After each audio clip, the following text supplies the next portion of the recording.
I have colleagues from Japan at work. Once, one of them asked me where and how his sons, who are coming here, could best see a raccoon. Go to the trash can at the back of the restaurant before dawn and tear open a bag of cat food.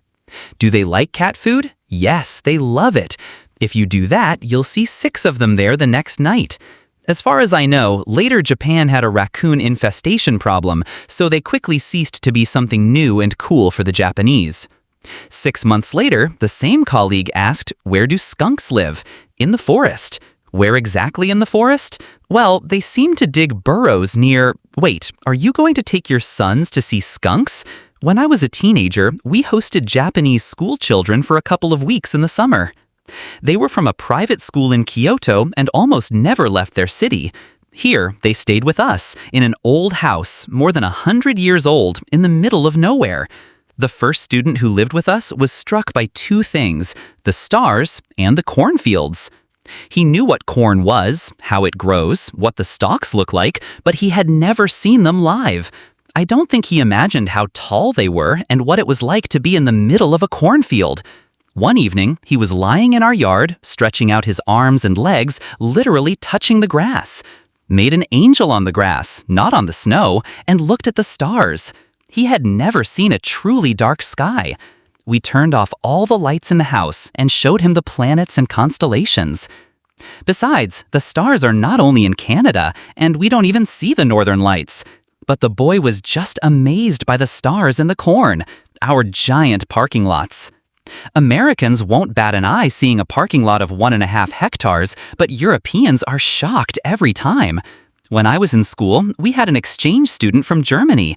We had a huge parking lot between the high school building and the senior school building where all the school buses gathered at the end of the school day. She found her bus and literally begged the driver to wait so she could run up the hill and photograph this sea of yellow buses. The girl said it was the craziest thing she had ever seen. She didn't know that yellow school buses actually existed in reality. And she certainly didn't expect to see more than 100 at once.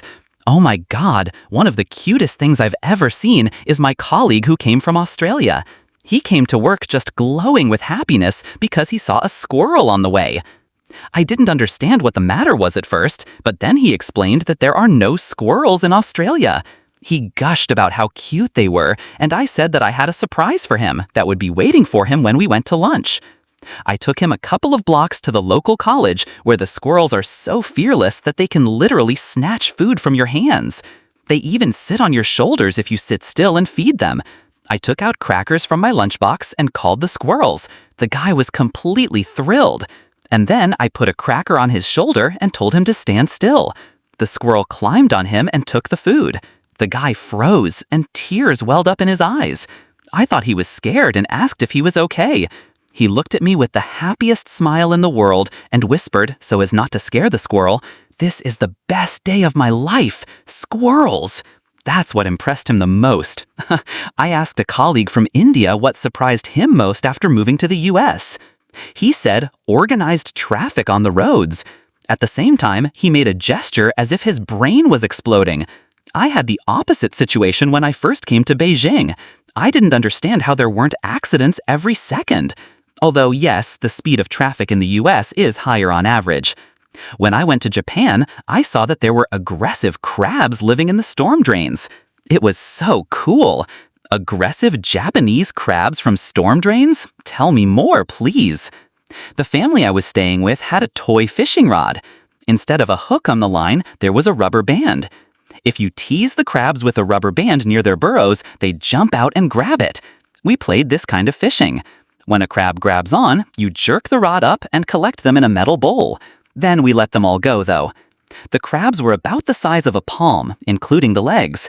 In Japan, they were red with black claws. I quickly realized that if you wait a bit and throw the rubber band over the crab's elbow, it will definitely get caught. That's how I caught about 10 of them. The hosts were impressed. I learned the word kani, which is crab in Japanese. They lived in stone ditches about 30 centimeters deep and wide, which were much deeper than American ones. The crabs hid in the cracks between the stones covered with sand. They pounced on anything that passed by their burrows. It was in the city of Yanai. We had a Coca-Cola branded truck in the parking lot near work. A couple from the UK were just beaming with delight, taking selfies next to the truck, and the driver even let them into the cab to take pictures. It was a real event for them. Wait, so they exist in reality, not just in Christmas commercials? I married a guy from a South African family. They're amused that I, an American, am completely thrilled that they add guava and passion fruit to everything and that I'm enjoying their cheap, amazing wine. And when they come here, I see how wildly happy they are about squirrels and free refills of fast food drinks. My cousins from Australia came to California. I took them to a house party, and they just exploded with excitement. Oh, they have those red American cups. Old buildings. Half of the population of my city lives in houses built before 1800. I had that in Bilbao. I walked around with wide eyes looking at the old buildings, and I told my husband they just use them as ordinary buildings. As a foreigner in Southeast Asia, I'm happy every time I see monitor lizards. Locals find it very funny. And in the UK, I like to see tourists admiring Greggs bakeries. Clean drinking water. We don't even realize how much of a luxury it is. Met a girl from Morocco. She gave me a hard time when I just tried to drink tap water. This is more about Americans from different states. In Ohio, there's a drive-thru where you can buy a pack of beer without getting out of the car. My friend from Pennsylvania was just shocked by this. My husband is from Brazil. He has seen capybaras from golden tamarins since childhood. They say tamarins love chips. And he finds it hilariously that for me, it's exotic and a curiosity. As for him, he photographed Starbucks to show it to his friends in Brazil. I have lived in Florida all my life, and for us, alligators are just part of the landscape. Sometimes you see them in the water, sometimes crossing the road. Today, my wife and I went to the Alligator Farm Zoo in St. Augustine just to see what's there. And damn, there were a lot of tourists from Europe with wide eyes. Seriously, the guys were acting like 7-year-olds seeing dinosaurs live for the first time. I was in France.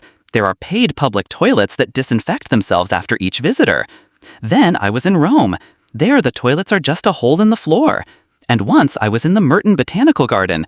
Suddenly I heard someone with a British accent say, "Oh my God, it's a hummingbird."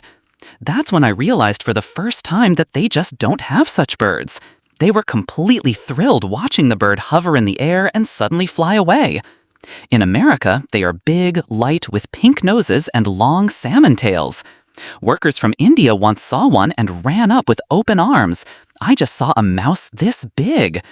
There is one on every secondary street. There are 6 to 8 temples within a 5-minute radius of my house.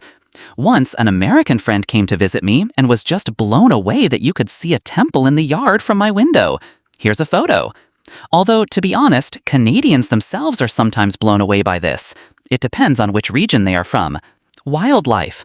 Every tourist I met included seeing a koala on their list of must-do things. Although maybe a koala is not quite an everyday thing. Even I, living here, am happy like a child when I see it. But kangaroos, yes, that's quite common. Vending machines with baguettes. I didn't even know such things existed. Is this really a common thing? Not everywhere, but quite common in small villages where there is no bakery. There are even cheese vending machines. These are not so common, but they are not that rare. Michigan. In 1980, I studied at a local college, and we had a lot of foreign students. In one of the courses, I became friends with a couple of guys from Saudi Arabia. For some reason, our chemistry group went on an excursion to Lake Michigan. It was only 20 miles away. The guys bombarded me with questions about the lake, and I happily answered them. I am actually very proud of our lakes. During the conversation, one of them said that they also have a large body of water at home, the Persian Gulf. But it is not as sweet as this lake. His wording was a real revelation for me. The water, which the locals then considered dirty in the 80s, he called sweet. This makes you think about how we perceive what we have in abundance, a vital resource that may not be available elsewhere. Since then, I often think about it. Castles. Castles everywhere.